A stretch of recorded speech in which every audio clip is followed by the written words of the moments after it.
Introducing touch-free payments from PayPal, a safe way for your customers to pay. Simply download the PayPal app and display your own unique QR code for your customers to scan. Whether you're a market seller, I'll take 2 tomatoes and a cucumber. poodle pamperer, piano tuner, or plumber, signing up to accept touch-free payments for your business is easy. Touch-free QR code payments. Shop safe with PayPal. Me, but also you. The Pharaoh fast forwards his favorite foreign film, Powder Donut. Okay, what's my line? The only line I see here on the script is get options based on your budget with the Name Your Price tool from Progressive. Oh man, that's a tongue twister, huh? I'm sorry, I'm gonna need a few more minutes.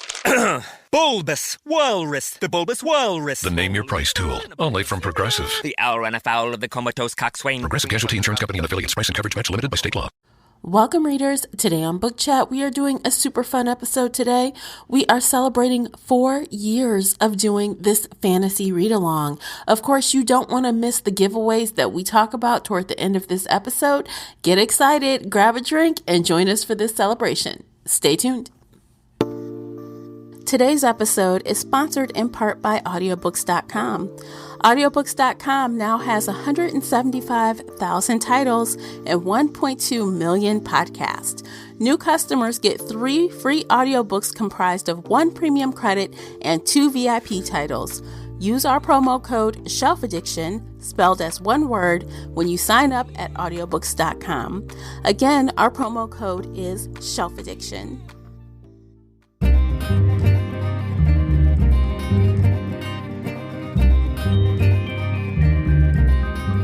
Hey everyone, I'm your host, Tamara Ford, and welcome to Book Chat here on the Shelf Addiction Podcast. Participate in this book discussion by joining the Facebook group Shelf Addiction Official. Talk about the series with us there, as well as other bookish topics. I hope to hear your thoughts on this book discussion. As always, you can find the 3 of us on Twitter and Instagram. The links for everything are below in the show notes. If you enjoyed today's episode, please support this podcast by sharing it with some book nerd friends or on your favorite social media space. That would really help me out, and I appreciate you for doing so. The uncut video version of this podcast is available now on Patreon. Join us there for exclusive videos, including this podcast after show. We get even more candid with what we have to say. So if you're interested in that at all, you'll need to come on over to Patreon and sign up. Before we get started, I have to issue a spoiler warning. This is a roundtable book discussion, so nothing is off limits. You've been warned. Welcome to today's oh-so-special 3 Bloggers, 1 Series celebration episode. We've got champagne, highs and lows, giveaways, and at the end, we'll be sharing our next fantasy series. So get excited. Yes. Yes. Joining me are my read-along co-hosts, Casey and Nicola. Welcome back again, ladies. Hello. Hey, everybody. So happy to be here. Glad to have you, as always. A special episode. Yeah. Yes. We are celebrating. Yes, we are celebrating. And so I think we should start off with drinks, you know, shots, but no shots, but we've got drinks. So if you hear some wrappers and some ice, because I've got my bottle on ice over here, I'm fancy. You know what we're doing. We're getting going. Stop it, Nicola. I'm sorry. What's that? I'm working on it. So right. Some of you may know I'm on the West Coast while the other ladies have been out of bed for a little longer than I have. I won't say how much. So I'm I left the drama for like our Patreon people are watching me right now to struggle with this cork and champagne, because my drink of choice for early morning celebrations, and by that I mean anytime before noon, really before 2, this works for any kind of brunch situation, is a mimosa. So here goes the champagne. Oh, yay. And it wasn't even that loud. It wasn't. Oh, well, that's the mic. So I guess it wasn't as dramatic as I thought it might be. I've got a good sound suppression microphone. So that's cheers. Awesome. Cheers. I would make the ting noise if I had it. So I am drinking. Actually, it's not technically champagne because it's not from the Champagne region. Oh, right. You know, Neither wine is mine. snobs will say. Mhm. But I It's just actually sparkling have, wine. yes, I have a Brut sparkling wine by Dark Horse. Ooh. And I really love it because it's dry. I don't really like it too sweet. And I literally have a bucket of ice next to me. Ooh. Like, look, I can I'll show hear you. it. My sister, when she got married, Nice. there it is. When she got married, she had this bucket. And so when I told her what I was doing today, she's like, wait, I have a bucket you can put your champagne in so it doesn't get warm. I'm like, yes. Perfect. Yes. What about you, Casey? What do you have? So I have the oh so lovely and oh so cheap Barefoot Bubbly because it's like $10 and I'm that cheap bitch. If it's $10, I'm buying it and I'm drinking it. Girl, no shade. You gotta do what you gotta do. And sometimes the cheap stuff is the good stuff. Let's keep it real. No, it's very sweet, very cheap, right up my alley. But I do want to show off my mug. It's a coffee Yay. mug. And it That's has so the three cute. of us and saying, yes, girl, yeah.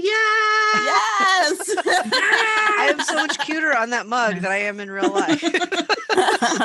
We're all cute on this mug. That's And you right. can Yes. take this mug and buy it for yourself from the Shelf Addiction official. What's the name of it? A merch store. It's on Merch store. TeePublic. Thank you. I just totally brain farted there. It's okay. The link is in the show notes. Grab your mug. It turned out real so good. good. Unfortunately, It's you so can't cute. see it if you're not on Patreon, but maybe It's very Casey will cute. post a picture on Instagram.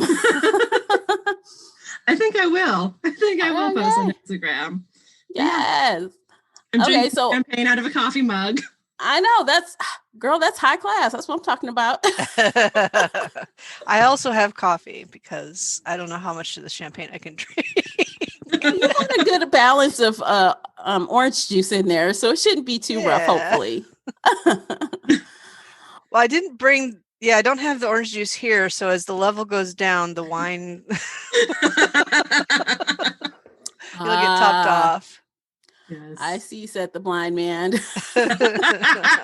Have some coffee. Okay, good. We don't want her too tipsy. She might start selling or sharing trade secrets. I don't know. We'll find out. Telling some truths. Yeah. Truth Um, bombs. So maybe we should share the story of why we're drinking champagne since we picked this as our drink of choice to celebrate 4 years of doing this. Can you believe we've been doing this 4 years? 4 years. Little less for me, Damn. but still. Yeah, Damn, Tamara. 4 years. I know. It doesn't seem like it's been that long. It doesn't. Time flies when you're reading good books, man. Yeah. Good conversations, One- good one company, book a good month. books. That's like Yeah. nothing. Besties hanging out all the time, traveling to Seattle. Oh, yeah. Right. Yeah. Mhm. Good stuff. You know, Casey, you tell the story so well. So let me let you tell the story. Okay. Once upon a time in a land far, far away called Florida, we were at the Coastal Magic Book Convention, Tamara and I. And unfortunately, Nicola wasn't there. But during a late night party, there was lots and lots of free booze available. And Tamara and I and our friend Emily were standing around chugging that champagne because it was free. And as Yep. I said, if it's cheap and good, I'm drinking it. Free champagne. And we started talking about the amazing urban fantasy series, Mercy Thompson by Patricia Briggs. And we'd all read the series. We loved the series. We were going on about Adam and Mercy and the bad guys and the pot and the pacing and just everything about it that we loved. And Tamara, smart, beautiful Tamara, was like, hey, what if we make a podcast about this? Because we love it and we want to keep talking about it and we could do a read along. And my drunk self went, yeah!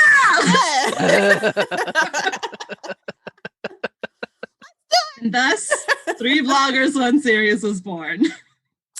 Yes. I want to And so it specify that I began. was not under the influence when I agreed to do this partnership. I met Yes, Tamara at was it Jackie's thing or Casey's thing? One of them. I think you met at Jackie's first. Jackie's and mine first, was yeah. Jackie's first, second. yeah. So it was a little bit of a blur, but there was a conference in Michigan called Rust City. Was it just Rust City or Rust City Rust Reads City or something like BookCon, that? maybe. I don't know. Rust City Book Conference, something like that. And it ran for 2 years. I want to say in 2015 and 2016, maybe 16 and 17.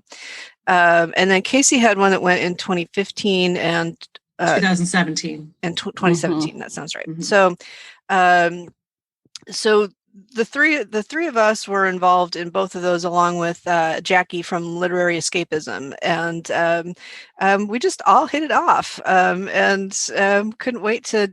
The conferences didn't continue on. They're pretty spendy for the small areas they were in, and that was sad. But this came out of it. So from my point of view, so it was just so much fun getting together and talking about books. And COVID put a hitch in our plan for a 2020 meetup. We were going to go to Avon KissCon in Chicago and meet there, but like many of you out there who love book conferences, we all kind of had to sit on our hands and maybe get on a virtual call with some of our favorite authors and just kind of stay remote this past year. I'm thinking this year is probably going to be more of the same, but maybe next year. Hopefully by next year we'll be able to do something.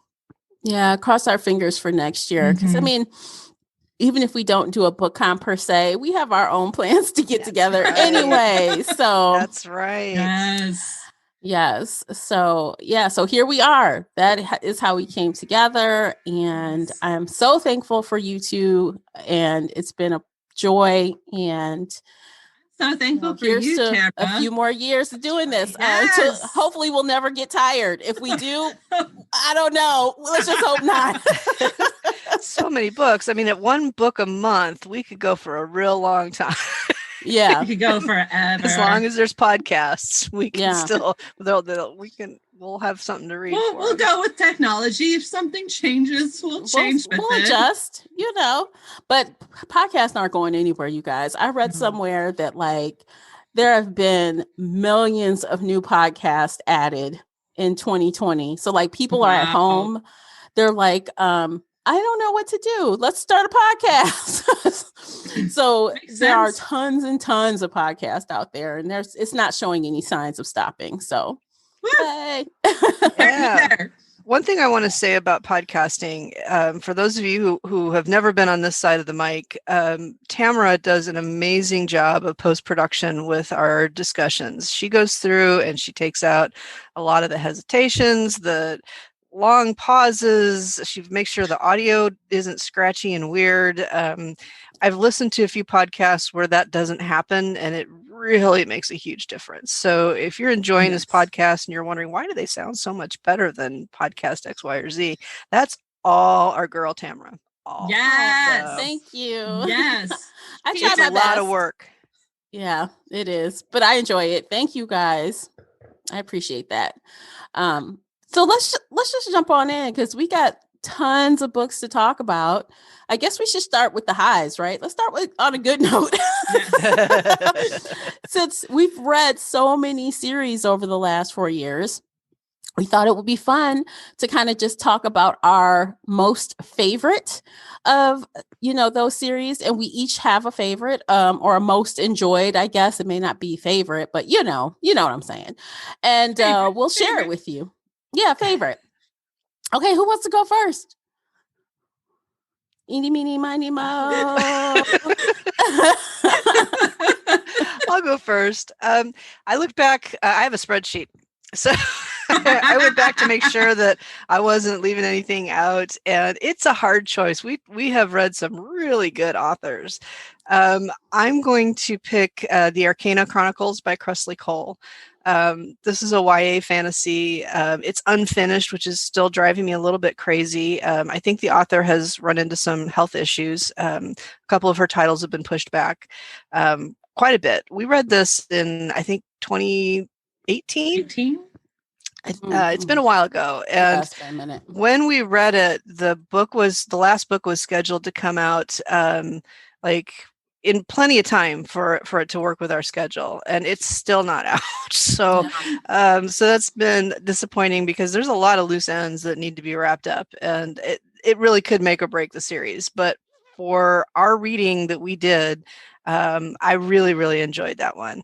And it's funny because I when we're picking books to read, you guys don't see this sort of behind the scenes stuff very much, but I am not a huge fan of YA in general. The other girls are kind of like, well, this one's YA, so Nicola is going to be like,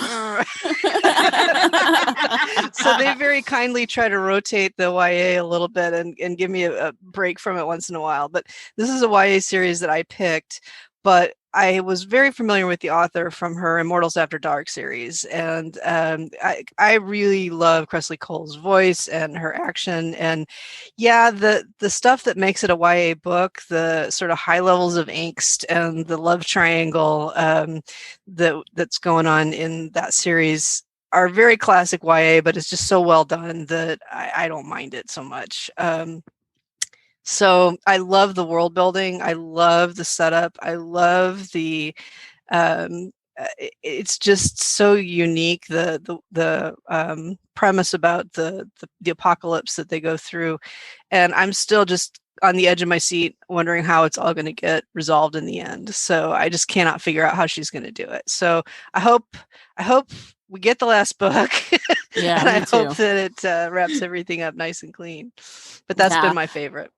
Okay. Well, I also enjoyed that series, although it's not my favorite, but it ranked pretty high for me.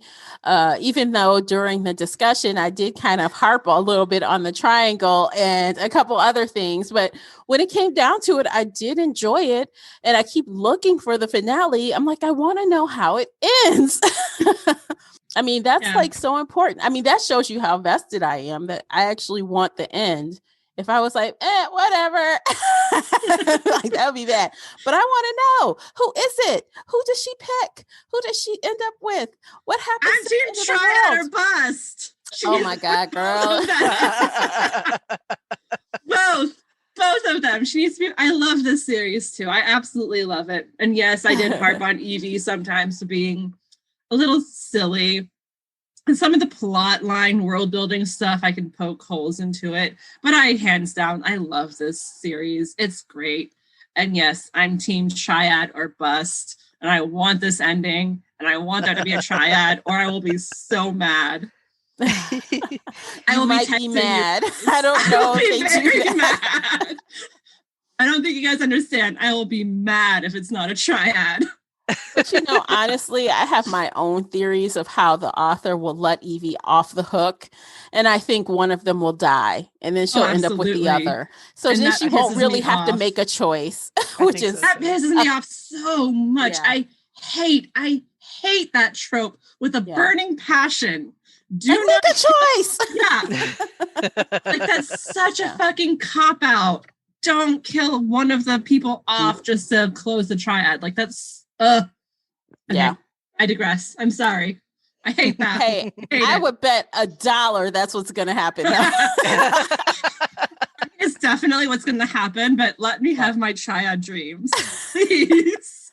I still think you should write some fanfic or something. I mean, and thinking about it, I have a real strong theory of who it's going to be now that you say it like that. But yeah. I hope it's not a letdown. It might be a letdown. When you wait so long for a finale. It was 2018 or 2019. I went back and checked my notes. We did most of it in 2019. Well, and it's true, when you wait this long, you do have high expectations, and usually you're let down when you're waiting this long, but hopefully not. Let's cross the fingers. We will finish it here on the podcast. We will go back to it and finish it when it, eventually comes out, if it eventually comes out. If it comes out and I'm disappointed, I will come on this podcast and cry, and I'll have a bottle of wine. I'll just keep drinking it as I cry. Like, why? No. Why did this happen? It'll be very cheap wine. You guys will laugh at me. It'll be great. Yeah. Either way, it'll be great. We'll get Either entertainment way. out of it one way or another. I do not have expensive taste in wine, so as you guys know. No, I mean, I don't either. Cheap is good. And the one time I got some really expensive wine was at like a work dinner, and the person that picked it claimed to be so knowledgeable about wine.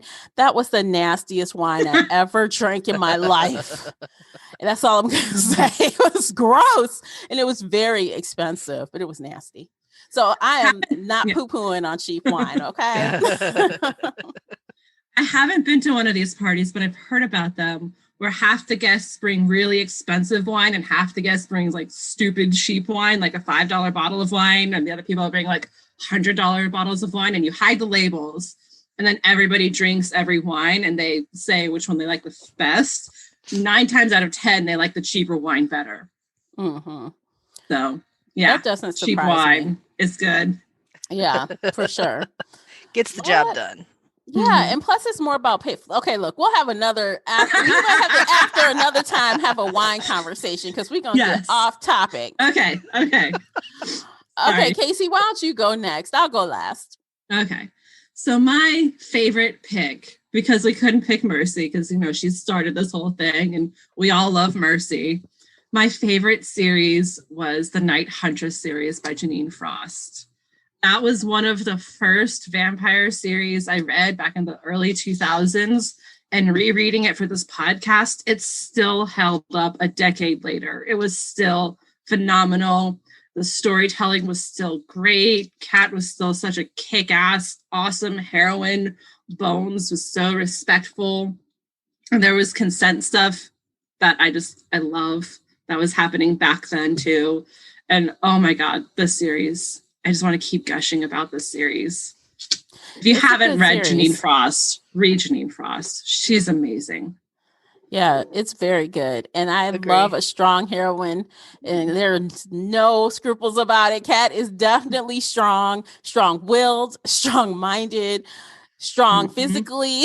She can go toe-to-toe with Bones, which is awesome. Strong magically, like her powers. Yeah, strong magically.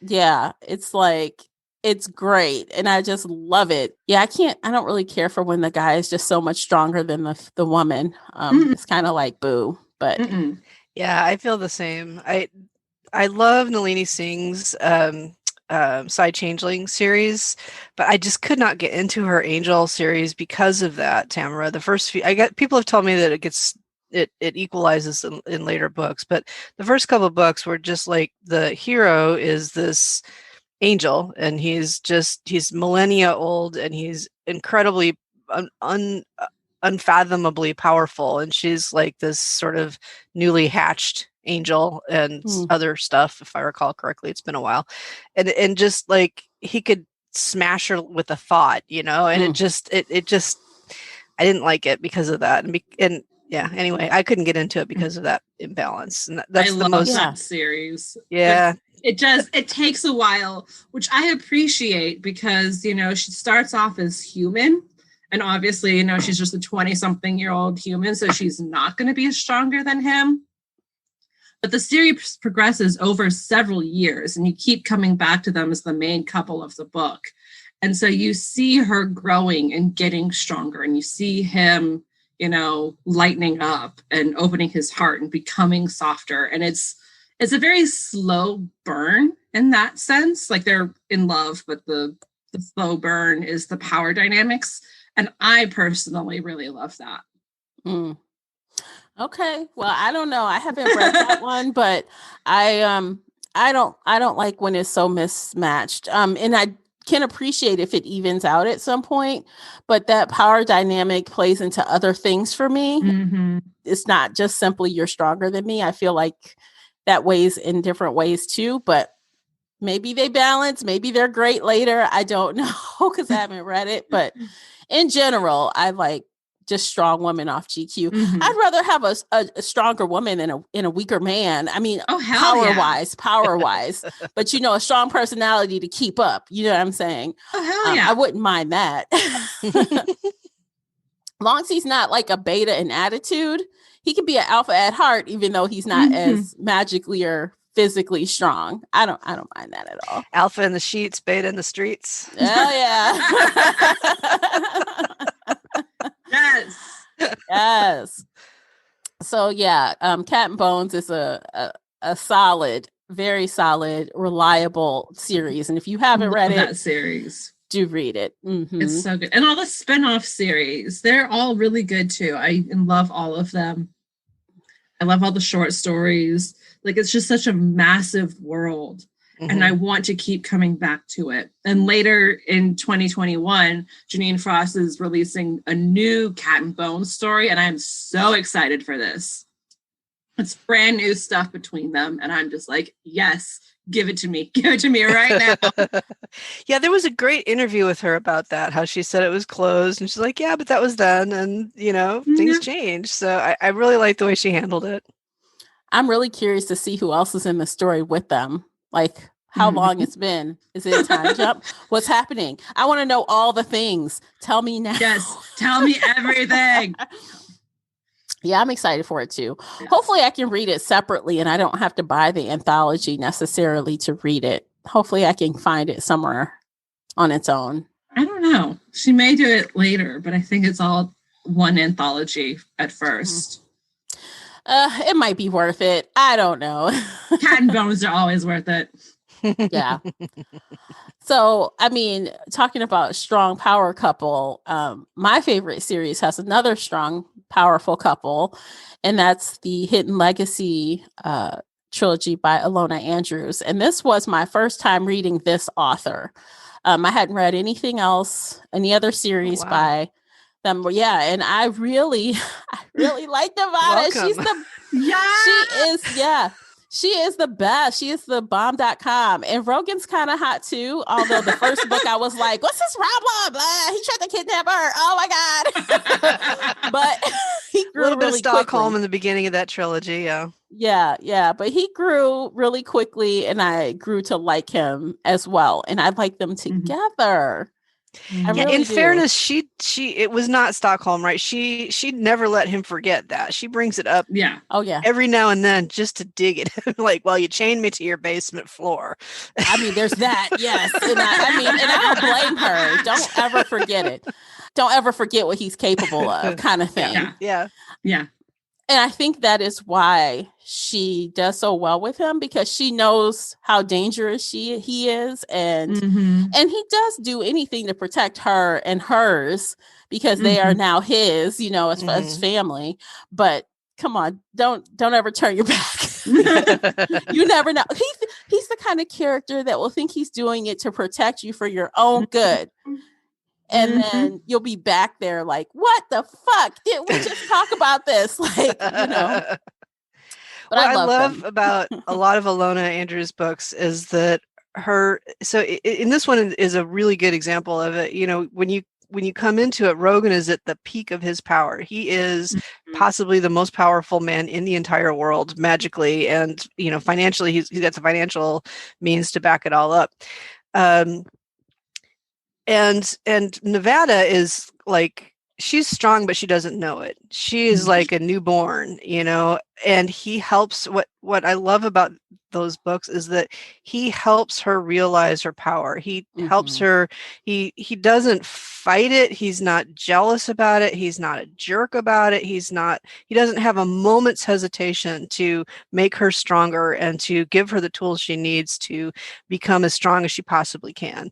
And I love that as a metaphor, and I love it in the literal sense because the powers are so cool and interesting. But that's the kind of partner, that's the way you want an alpha male to be. He does it in the coolest way. It's not like this, you're so young and naive and dumb, let me help you. It's like, here, let me send you some books. Let me help you, but not like in this, I have to show you everything because you're so stupid kind of way. So he's very secure in himself. Which allows him to like help her like that. And a lot of guys, even these characters, I think a lot of these characters in these books wouldn't have the backbone to like help her grow. I mean, she is so strong. Like, people fear her. She is so strong. Yeah. I mean, Bones does it for Kat instantly too. Like right in the beginning of book 1, he's training her. And then going back to Nalini in the Archangel series, yeah, that's exactly what he does too. He's like, okay, you have these powers, you're a newborn, let me help you, let me teach you, let me help you grow so you're just as strong as me. I mean, But even that's Bones, much he slower. went hard Yeah. on his training. I mean, they like Oh, went yeah. blow for blow, literally. He's like, fight me, see what you can Yes. do. Let's do this. I'm in like, Cat and oh my Bones, you God. mean? Yeah. Yeah, Yeah. Cat and Yeah. Bones. That was like Absolutely. dramatic, Very but I liked physical. it. Yeah. Mhm. Well, the Yeah. first time I noticed the trope with Alona was actually in their Edge series, which I don't think was ever as popular as any of the other stuff that they've done. But that was the series that sort of seduced me into the Alona Andrews world, and the same thing happened there. But Tamara, the hero was like this snotty, pretentious dude that like has a comeuppance, and it's pretty funny to watch. It's written in a way that makes you laugh and also makes you hate him a little bit. But, Oh no. yeah, the world is set up where there's kind of like this parallel world that's sort of like traditional swords and sorcery. There's like a knight, a knighthood kind of vibe, and but it's magical, right? And so the hero sort of comes through the veil or whatever, and lands on her doorstep, and he's just like this aristocratic asshole, and she's living sort of a subsistence life in the rural swamps. I don't know if it's Louisiana, but it's a swampy kind of place. And anyway, I won't go on anymore about it. But she does that trope. They do that trope so well, and I just love it. Well, I think also what I liked about Alona Andrews is, to be honest, there are not a lot of two-writer authors that I like. It takes a lot for me to like it, and their writing is just so seamless. It's so smooth and easy. It's not like you have these blatant cuts where you can tell where different people are writing. So they get bonus points for me for that, because it felt like a author, one person. They are And the I love perfect that. writing team. They really Yeah. are. Yeah. I think they've said on their blog that when they do fight scenes, they sometimes block it out together. Like they go through the motions. I think that's I've seen those, and they're like just the most everyday looking physically people. They're not they're not like ninjas. And just I kind of picture them blocking through some of these fight scenes, and it makes me smile. Can you imagine like a couple just like trying to beat each other Okay, down come and at me and stuff bite or my whatever? throat or Like, come on, push me down, do it. Okay, I if I wonder if that I leads hit to you other here, things. That could be fun. We haven't talked about our favorite series yet that brought us together, and that's Mercy. So we can talk a little bit about that a little bit. Mercy Thompson. Mercy. Talk about a kick-ass heroine. Yes. Yeah, she's bold, and she doesn't do a lot of things where my eyes are rolling. Like, oh God, why she? Sometimes I do that a lot, but not for Mercy too much. She's got her stuff together for the most part. Well, I mean, Mercy does that heroine thing where she goes off alone to fight the bad guys because she wants to protect her crew, right? I think she's doing that less now that there's 16 books in the series, but that happened a lot in the first, say, half of the series. And those sometimes did get an eye roll from me. Like, come on, let him know what you're doing. At least if you can't wait for him to show up, at least leave some breadcrumbs. Yeah, early on. One of the later ones, like she called him and left a voicemail to be like, "Hey, I'm gonna go fight this guy. Yeah. Come find me if you can." Yeah, see you at dinner. When you're done with your meeting, if you can't find me, this is where I was. Yeah. She's early on though, that was warranted because like they weren't together right away. So she didn't really have that obligation right away to him, I don't think. And it was like kind of murky in the first couple of books as far as them anyway. That's true. She was still deciding between him and the other guy. Talk about a triangle that didn't end in a death. I know. Yay, But Sam that triangle died. was weird. I mean, like that whole thing where she's connected to both of them. That whole thing was kind of strange to me. I'm surprised like that was able to fly, in the relationship she's in. But I wonder if she knew where she was going when she wrote those couple of books, or she was sort of feeling out how the characters were going to develop. I mean, who could have envisioned that whole world that came out after like book 3? Yeah. I got the sense, and it's been a while since I read the first couple of books, but I really got the sense that the author didn't have a preconceived idea of which of the two ends of the triangle were going to come out on top. Mhm. That wouldn't surprise me because the vampire seemed like he had good chances for a minute. It did seem that way. But when it came down to it, he didn't have a chance. Not really. The vampire's not human enough, right? So, was it a vampire? I thought it was. Stefan. Yeah. So was he the other? I thought it was no, it's Adam and Samuel. Samuel, yeah. Triangle. But right. Samuel But then wasn't Stefan really. was like. But Samuel wasn't really a choice to me ever. I feel like from day one, Samuel wasn't really a choice. Like Samuel thought he was a choice, but I don't think Mercy thought he was a choice. She kind of thought so. I don't think she really acknowledged herself that she didn't want him to be a choice because he was such a huge part of her childhood. And then now that she's an adult and maybe wanted children, he could have been something, but I don't know. Yeah, full disclosure, I didn't reread the first few books because you guys were already down to book like 6 or 7, I think, when I joined. So I didn't have time to go back and read like 6 books before that first call. I guess I just kind of didn't consider Samuel myself, so I just disregarded him pretty quickly. I really did. I mean, I felt like Stefan was more competition than Samuel was. Maybe you're right. I mean, maybe the setup where he basically wanted her because he thought she could have children, right? That was the big plot point there. So that's a pretty big giveaway that's not going to be the right answer, I guess. She was in love with him though. Like back when she was 16, she was in love with him and she was going to run away with him. And so I still think she had some of those feelings and she just had to process through those feelings because, now she's an adult. Technically, she would be okay with having children now.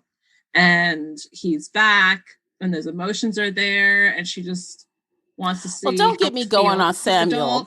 Because, he was not a child. No. She was a child. So, we're not touching that. But that's why I'm like, Samuel, no, next. It's not you. Next.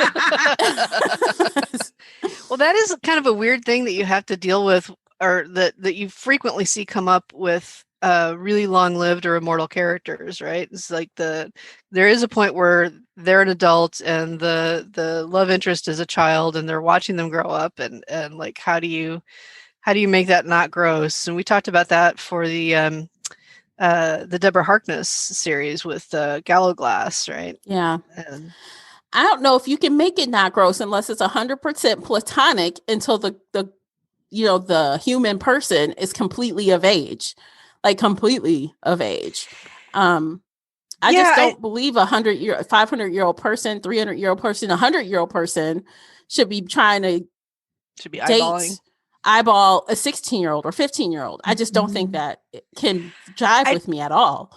I think that when it's framed up like a genetic match or a arranged marriage kind of thing where they're looking at the two families and saying we should join these families, if they're looking at the individual and saying, ooh, she's cute, that's not okay.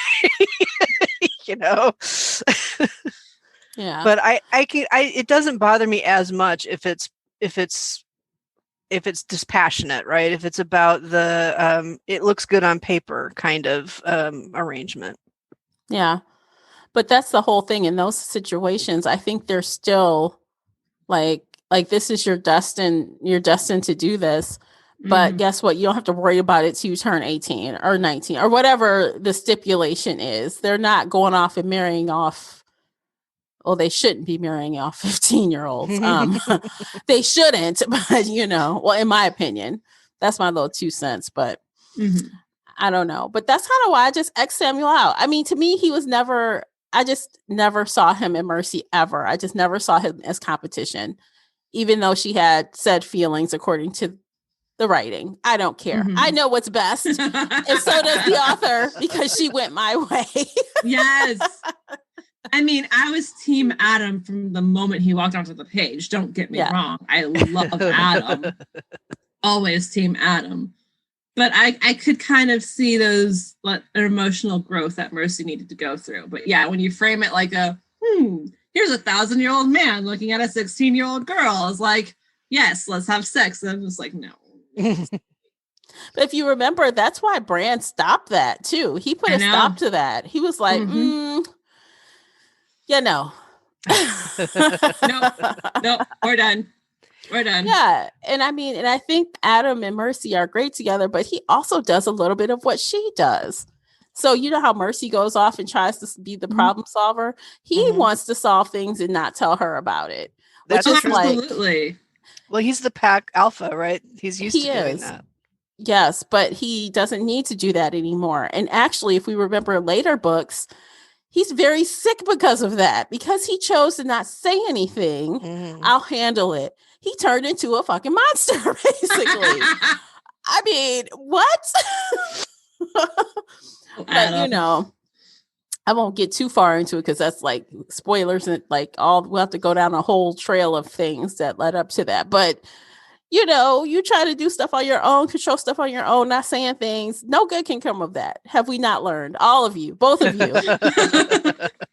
One of the things I really love about the setup or the world building in that series is the way he sets up his mate as being an equal alpha, right? She is not his beta. She is another pack alpha with equal standing. I don't know if it's actually true. I think if it came down to like she wanted one thing and Adam wanted something else, there would be problems. But as far as the rest of the pack is concerned, they have equal status and equal footing. I really like that. Yeah. And I mean, I guess we don't need to dig into the weeds, but there was a clear reason why he did that. And he's very smart for doing it. Yes. Yeah. So he's got brains, he's got brawn, he's got looks, he's a full package. I'll take him if you don't want him. Got everything. This makes him want to reread Mercy again. I love this series so much. And I feel like I could reread it at any time and I would not be like, there's so many books though. There are. It's a commitment. It's like, oh my gosh. But like sometimes though, when the new book comes out, I do want to backpedal and read for myself, read the book before, just so I can remember, what we're heading into again, just so I don't, because, sometimes I lose the details, especially in the later books. So yeah. Because I've reread the first 4, like maybe 5 times now. And the last 5 I've read like once or twice. Yeah. So you definitely need to reread the later books more. They also want to say the spin-off series with Charles is just as good as Mercy's series. Charles and Anna are bomb. I love them. I don't know why I have resisted that. Maybe I just don't want to take away from the main series. I don't know. No, it's so good and it ties in, and Charles is just, he's so amazing. Talk about a hero who's super fucking powerful, but then turns around and helps his mate become just as powerful in her own right. Like, yeah. Charles, I love Charles almost as much as I love Adam. He's definitely better than his brother and his father, hands down. Charles is a good guy, hands down. Charles is the best. I love him. Maybe we should pick that as one of our series. Huh? Maybe we should pick that as one of our series. We could. Well, the new book comes out next month. Yeah, and I read the opening chapter, I think, that Patricia Briggs posted. Did you read it? It was like on her Facebook, like the whole Not chapter. Yet. And I'm like, oh, it starts out interesting. I'm like, what's her face? Layla, is that her name? The Maroc's wife. They're out on a shopping trip. And I'm like, oh God. And Anna's like, why am I here? Why do I have to do this? Poor Anna. Oh, God. But I'm like, but she's there to keep the peace. And get the new person to open up. That's her duty as a Omega. She's like, okay. But it's so great. I'm like, I'm excited now. I'm like, I got a glimpse and now I want to devour it. I'm like, no, just one chapter. Why? There's only 6 full-length books. Yeah, but I don't know how much Series isn't further that over. goes. Do we? True. I mean, we could be carrying, like, for Mercy, we're carrying this on forever 4 until years it ends. later. 5 years, because there's going to be another book next year. Yeah. Yeah, it looks like there So- isn't one for this year. There isn't a Mercy Thompson book this year. Yeah, she usually does every other year. So one year it'll be Alpha and Omega. The next year it'll be Mercy. Yep. So I do enjoy the Alpha and Omega books. Oh, they're so good. But Mercy is the original. I mean, The OG. the OG. Yeah. And I mean, I Go, love so Mercy, many go. characters in that pack. Like, that pack is serious. I love so many characters in that pack for a lot of Mhm. different reasons, even though some of them are assholes, but I still like them for different reasons. They have depth and they have character. And even if Yeah. they're a bitch to Mercy, she understands why they're doing it and she respects Honey. them. Yeah. Yeah. Yeah. Call him out. Call him out. She understands and she respects it. And then she turns around and fucking plays them until Yeah. they look like fools. And she just walks away and smiles. And I fucking love it. Or she love recruits Mercy. them and they Or become an She ally. recruits them. Mhm. Yeah. That's my favorite thing about Mercy is how many allies she has and how we've talked about that in the podcast a number of times. It's just the way she, it's like diversity in action, right? She pulls Mhm. in all of these different races and different beings with different powers, and she makes them want to help her and want to work together. And Yeah. they each bring something really unique to the table. And instead of being afraid of it or being scared or looking down on it, she's like, okay, how does this help us? Yeah. And even with all the magical things going on, I feel like Mercy is a relatable character to us normal people because she can even Absolutely. manage a stepdaughter and a bitch of an ex-wife with grace. She take that bitch down and she don't even break a sweat, but she's generally doing it without embarrassing herself. But sometimes hair she goes a dye. little far, but The hair dye other was than good. that, she has learned how to kind of like play along with Christie's bullshit, but not like, you know what I mean? Because the Mhm. whole pack, they still buy into her. I'm like, why are Mhm. you dummies believing her? What is wrong with you people? And it's 'Cause she's a like- weak human woman, and as soon as she Yeah. starts crying, you have to protect her. but somehow Mercy manages to like navigate that and get through it. Mhm.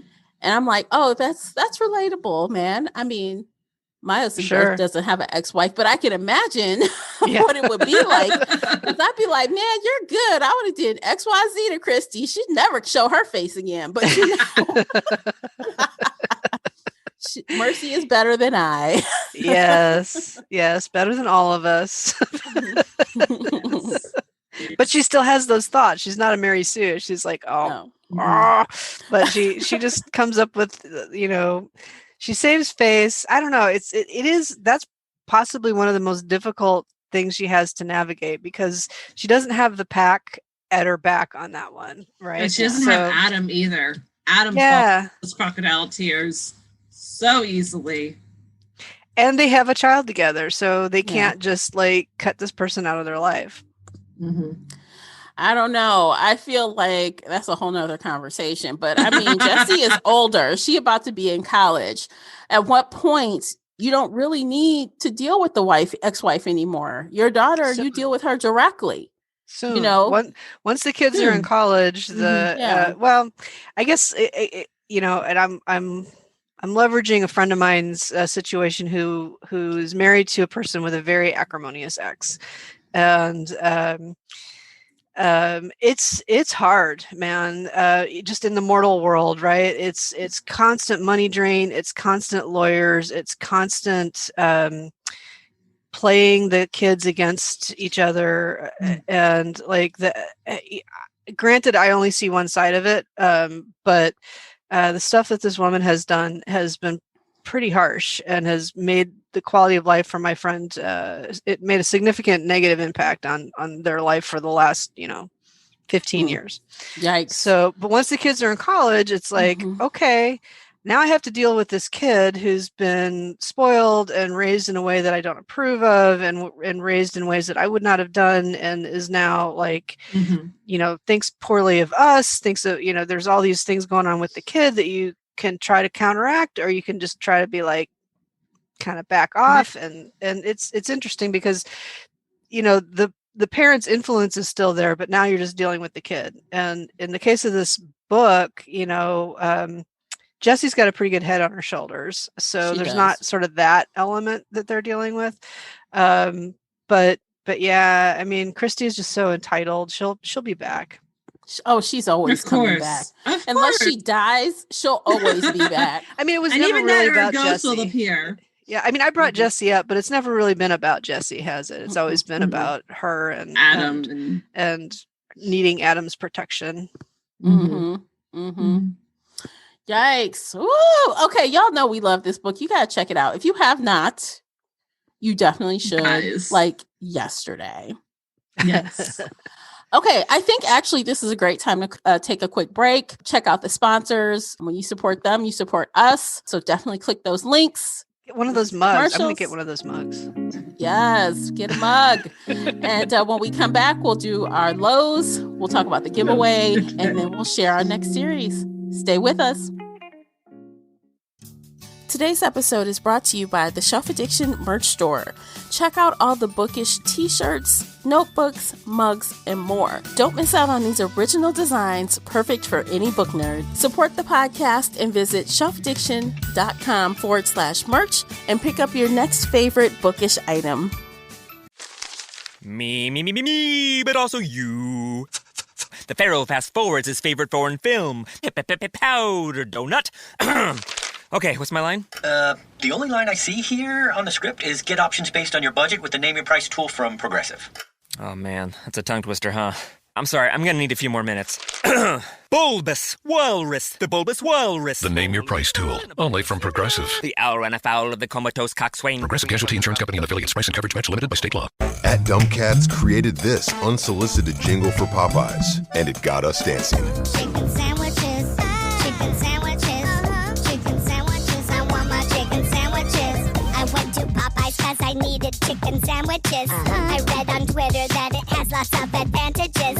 At Dumb Cats from Los Angeles, California, on August 25th at 3:55 p.m.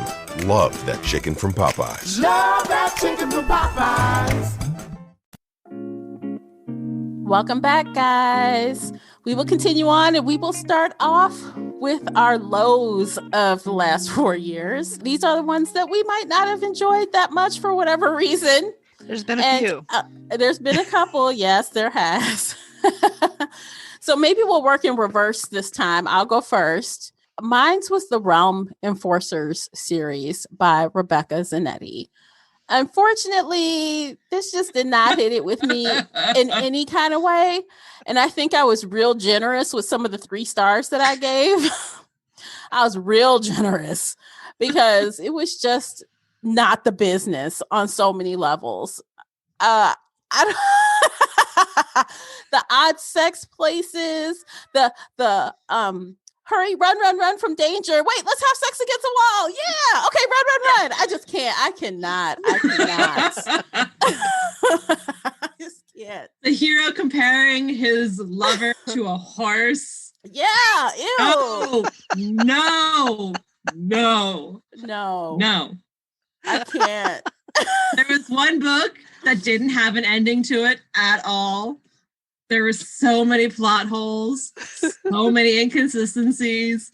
As an editor, I just wonder where her editor was because, oh boy, I had some questions about those plot lines. And I mean, even the heroes, dude, they weren't that sexy to me. They were supposed to be sexy, especially this first guy. Wasn't he like Irish or something?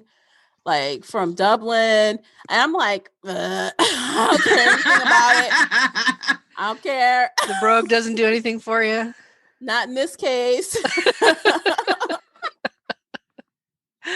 Yeah, Yeah, it was definitely weak. There was stuff that I liked about it. It was definitely over the top. I think the weird sex stuff was intended to underline the fact that they were supernatural people. I think that they didn't feel they didn't have sort of mortal limitations. The one scene that cracked me up was they were having sex out on the porch, I think, in like below zero in a blizzard or something. And there was there was a scene where she like whips her hair around and it's crusted with ice. No.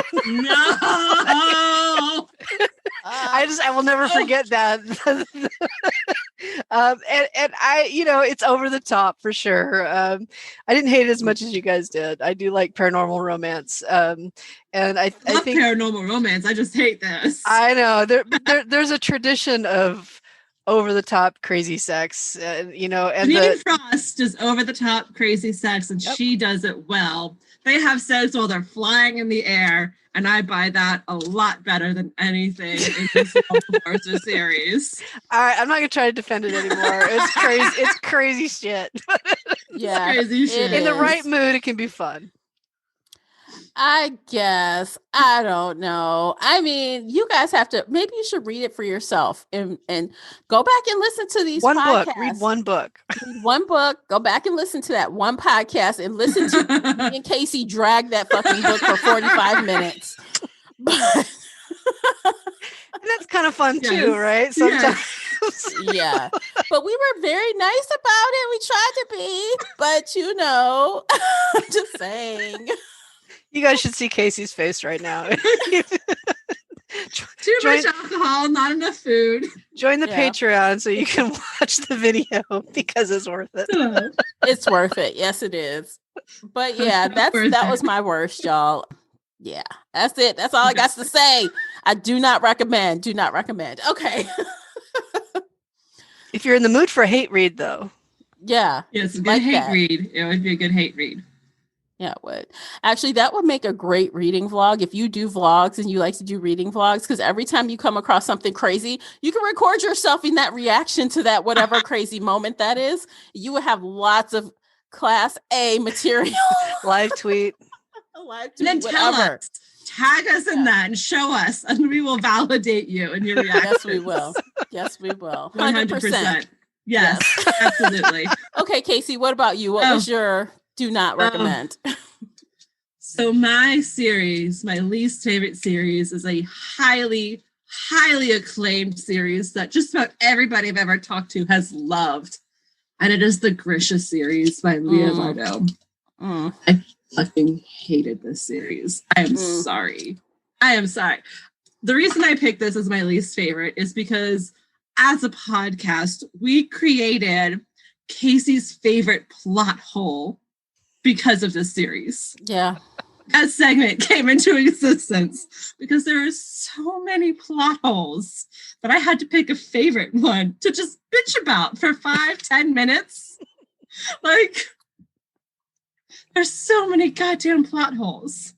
Yeah. And everybody who I've ever talked to who's read this loves it. They rave about it. They say it's the best series ever. If you love me, I agree with you. Not me. Like, I can understand how it's kind of different. I think it's a little Russian, if I'm not mistaken. Like, it's different in that sense. There's some different characters, but good God, there are too many fucking plot holes. I cannot with this series. I just cannot. And I mean, like, not even being funny. If you said, Tamara, what was the first book about? I'm be like, well, let me go back and I don't remember exactly. There was a ship and something about it being dark. It's like book 2. Book 1 is, she finds out that she has the shadows, and then she gets whisked away, that she sits in the house for like half the book and nothing happens. Right. And then she meets the old woman, and and then there's that dark guy who kind of likes her, and she maybe likes him, but she's totally in love with her friend, and who doesn't seem to like her, and he's like in his own world. So that was like the kind of YA that really drives me up a wall, right? So I was a little bit, when we rated it, I I think we held back a little bit when we talked about these books, right? It's hard to like downgrade a series for being what it is, right? It's very YA.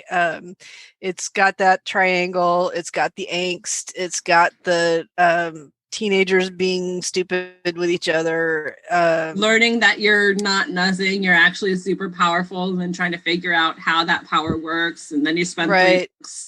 And the bad guy tries to seduce you, and it's semi-successful for the first book until you figure out that he's really bad. She was going for it, dummy. She was going for it. Yep.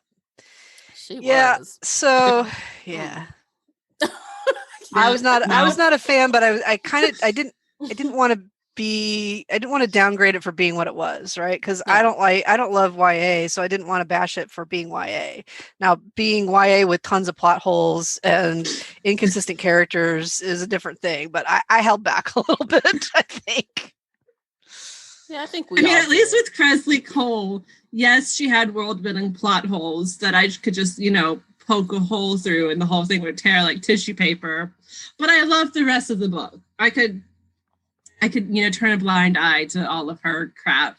With the Grisha series, I can't. I could not. I cannot. I will not. It is. I cannot.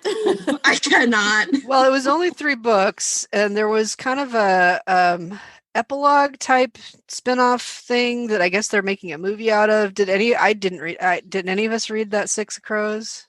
Nope. No. So they're making that a tells you Netflix something. TV show. But that tells you something, right? We invested 3 months of reading, and they were like, "Oh, there's another one," and we're like, "Pass."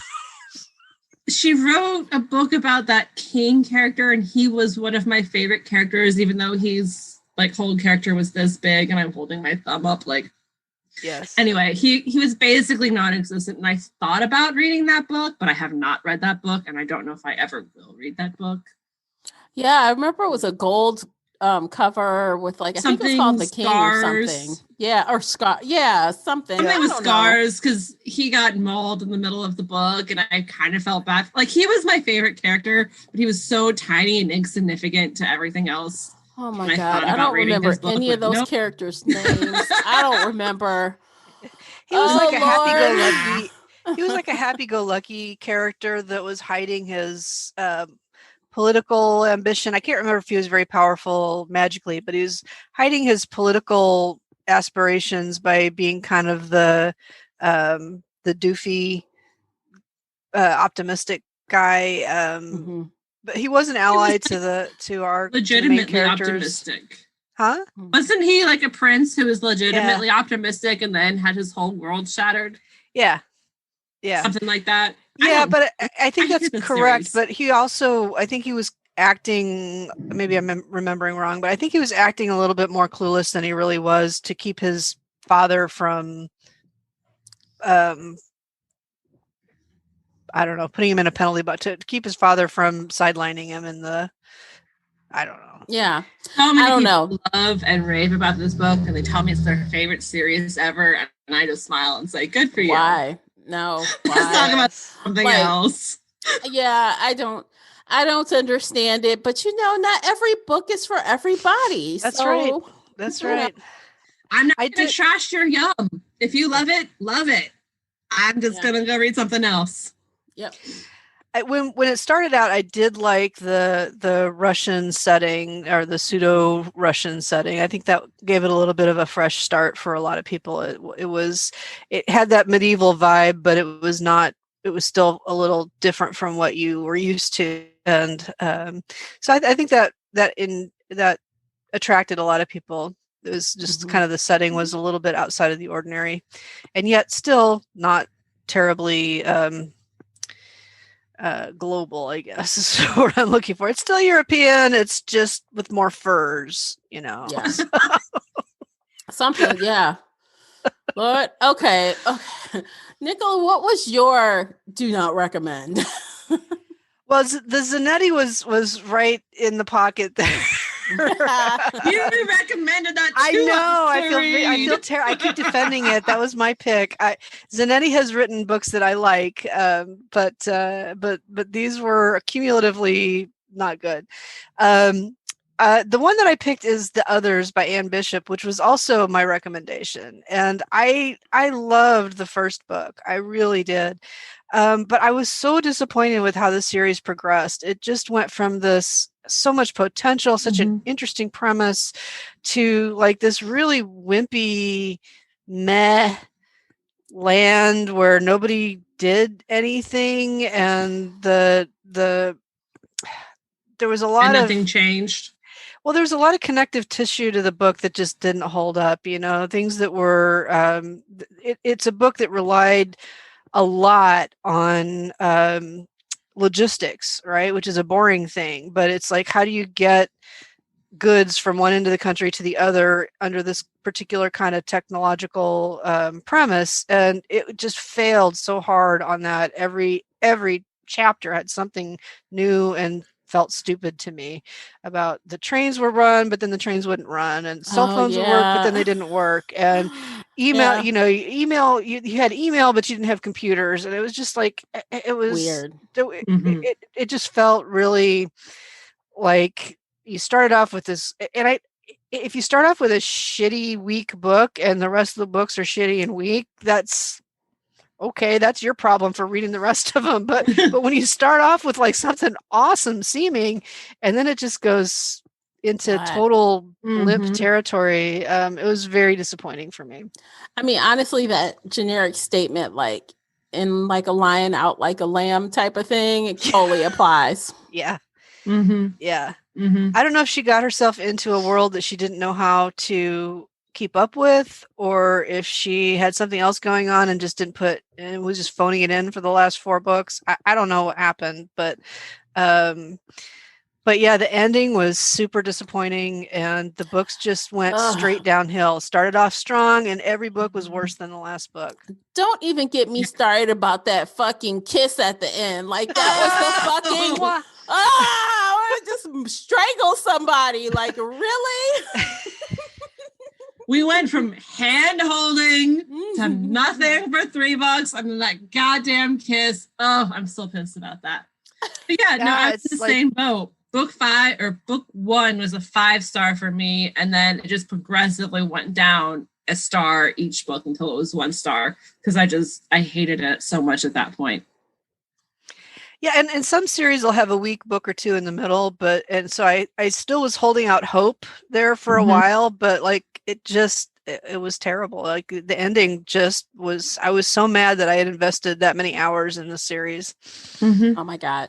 Hours reading, hours talking about it. Oh my God. And editing for you, Tamara. Yes. Yeah. And every time I had to edit that, because, I listen to it a lot when I'm editing for hours. And it's like, oh, geez. Oh, God. Will it end? Just kill me now. But maybe we need a new policy, which is that if we're all hating something by book 3, we should agree to drop the series. Jump ship. Yeah. Because we've been completionists on this podcast, right? If we start something, we finish it. But both with Zanetti and the others, by book 3, we were like, this is stinky. It was almost like, okay, get ready to hate another book. Yes. I mean, if it's that damn bad, we might need to consider it. Like, ooh. But, if it's just one of us, maybe we should continue. Yeah. No, but what about our listeners? Everybody listening, do you like our hate reads? Do you want us to complete a series? Do you want us to give up and start something better and new? I mean, they can be fun to talk about, but it's still a pretty big, my policy about blogging has always been like, if I read something and I hate it, I may or may not blog about it, just because like I might have something to say, but it might also just be like, I don't want to put any more emotional or mental effort into this garbage, and I'm just going to go on and try to find something I do like. Honestly, that is how I treat my shelf bites. That's why there haven't been that many, because I really only want to do the shelf bites now on the books that I genuinely love and want to rave about. I don't want to waste my time trying to write up something on a book that just wasn't that good or average at best. So, yeah. Oh yeah.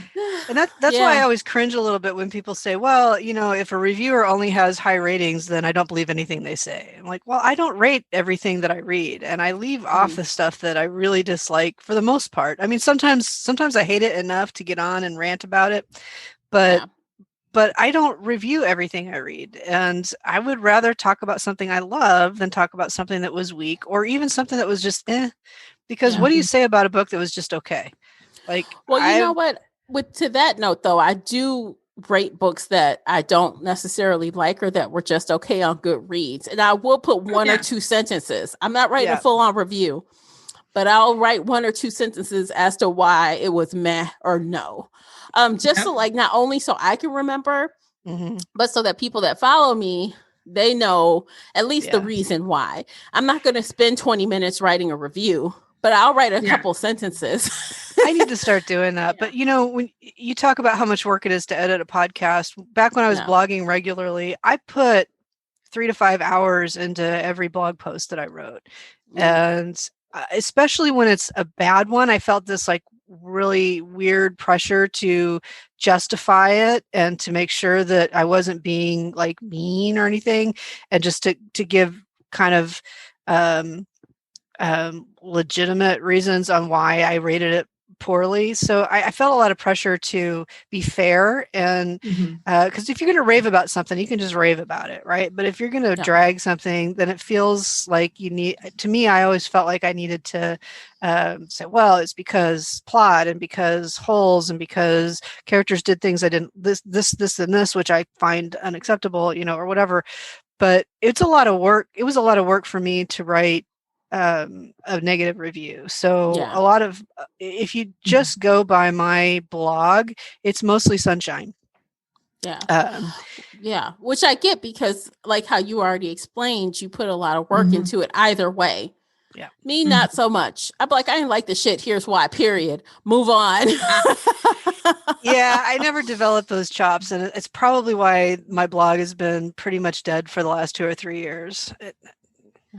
I try to include at least 1 or 2 things that I liked. Like there are, like the Prince guy in Leah Bardot's series. I liked him. He was great. I contemplated for half a second reading his book. Am I going to? Maybe in 10 years, if I have absolutely nothing else in my life to read, I might pick it up. And how bad the series was has faded far enough in the back of your mind that you won't be willing to try it again. I'll be like, what was that? I don't know. Let's pick it up and read it. Oh, we're walking away. Like, if there's something I like, I do try to say, this is what worked for me.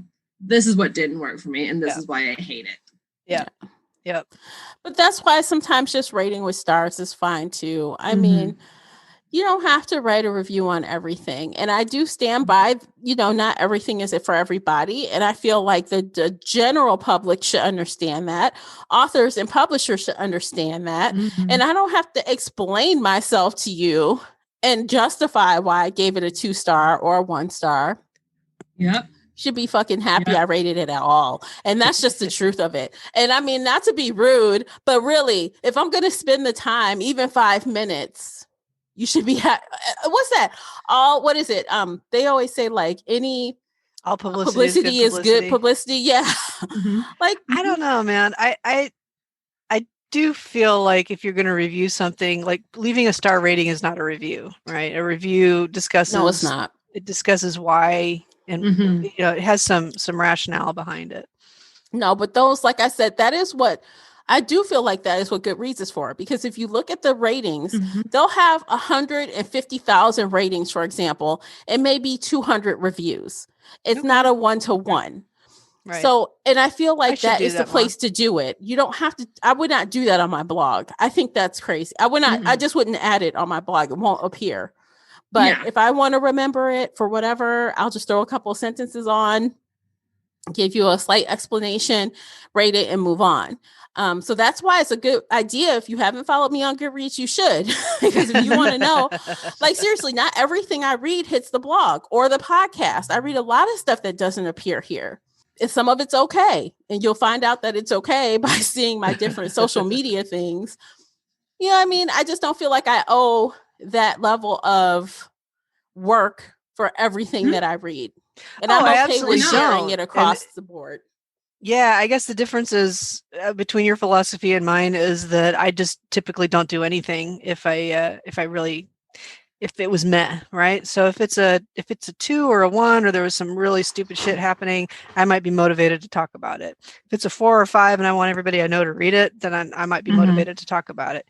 If it's a 2.5 to 3.5 and it was not my thing and it wasn't really that terrible, but it wasn't really good, and I just don't really have anything I loved or anything I really hated, like I don't even know how to talk about that. I used to talk about it all. I mean, I used to blog a lot of those kind of things, but after so many years, you get kind of tired of, you run out of, you feel like I feel like I need to say things in a unique way every time, and I've run out of different ways to say it was a 3.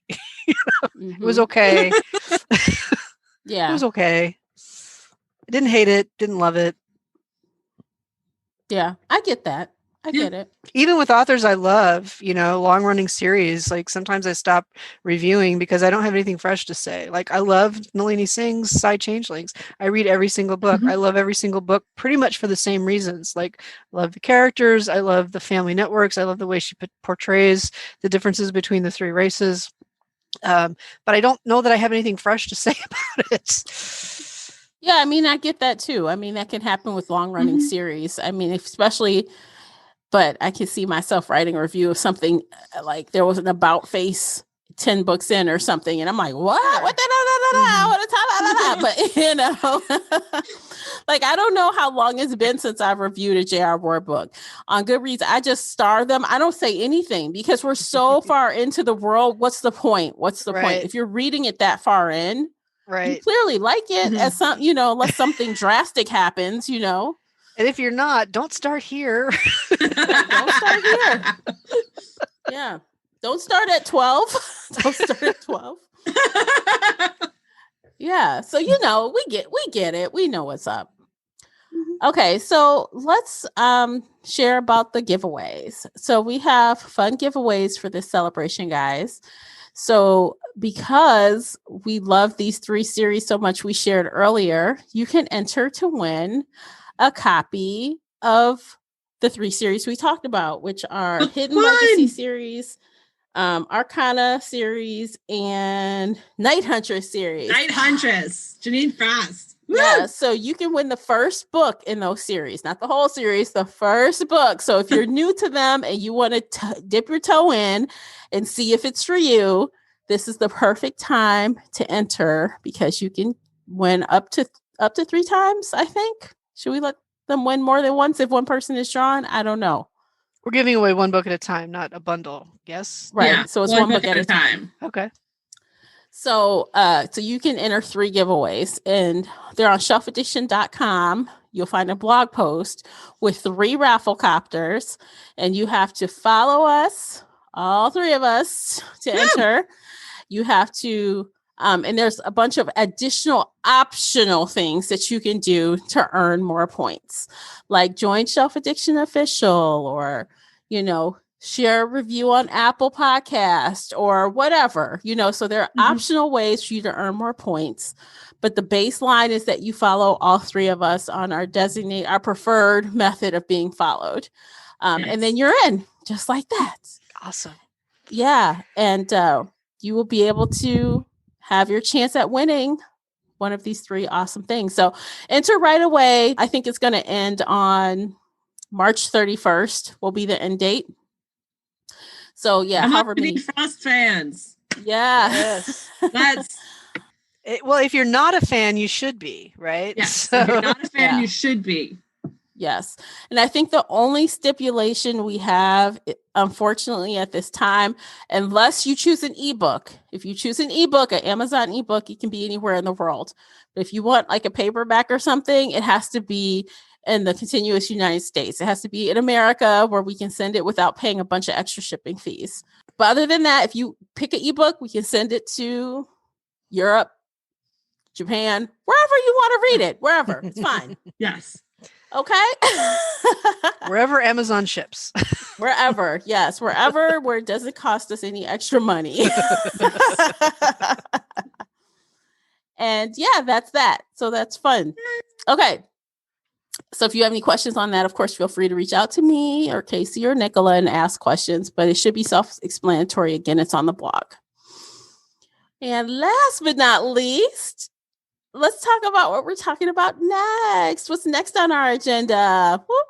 Casey, you want to kick it off since it's your pick? Oh, next, we're going back to YA. I know Nicola's favorite. It's a YA fantasy series. Yes, thumbs up. We are reading An Ember in Ashes by Sabah Tahir. I don't know if I'm pronouncing her name right, and I apologize if I'm not.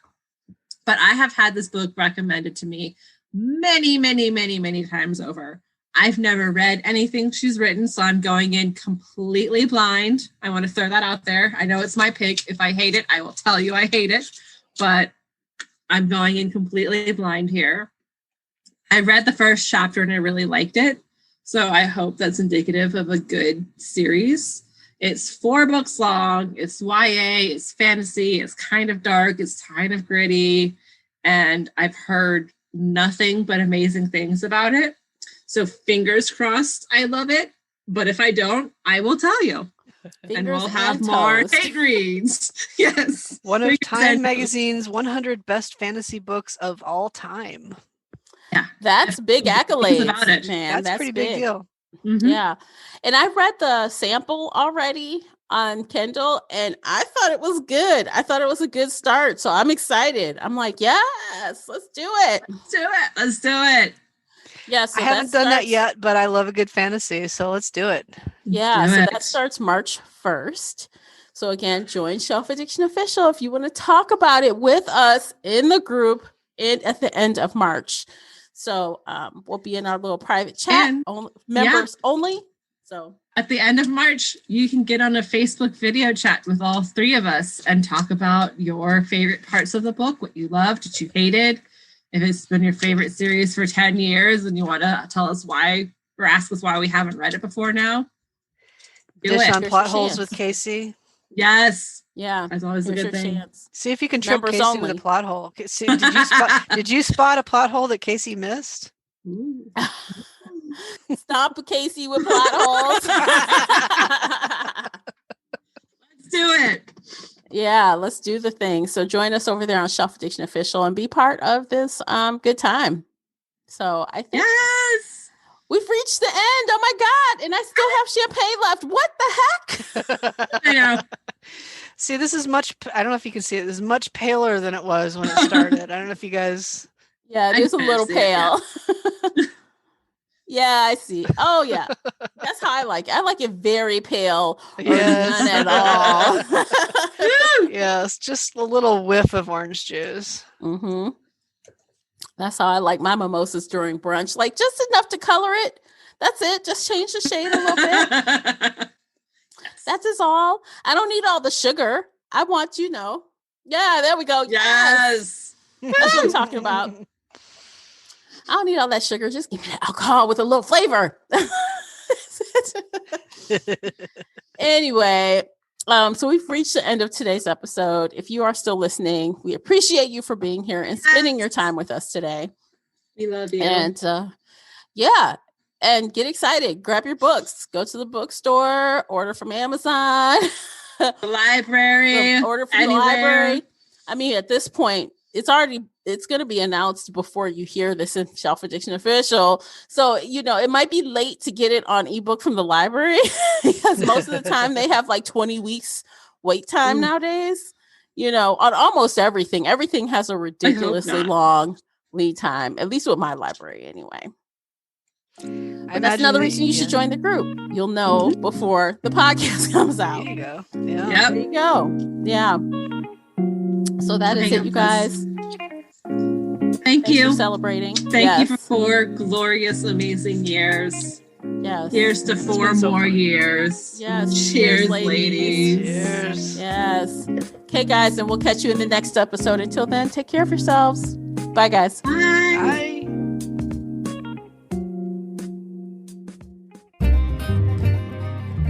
If you enjoyed today's episode and would like to show your support, there are a few things you can do. Head on over to Apple Podcasts and leave a positive 5-star review, or like this episode on your favorite podcast player. It seems so simple, but it really helps me out. You can share this podcast with other book nerd friends or on your favorite social media space. You can also join the Shelf Addiction Patreon family.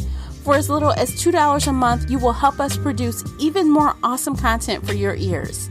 You can also consider joining the Shelf Addiction Official Facebook group, where we talk all things bookish and more in a safe space. The Shelf Addiction Podcast is a part of the Nerdy Maven Network. You can also reach us via email at info@shelfaddiction.com. Thank you for listening.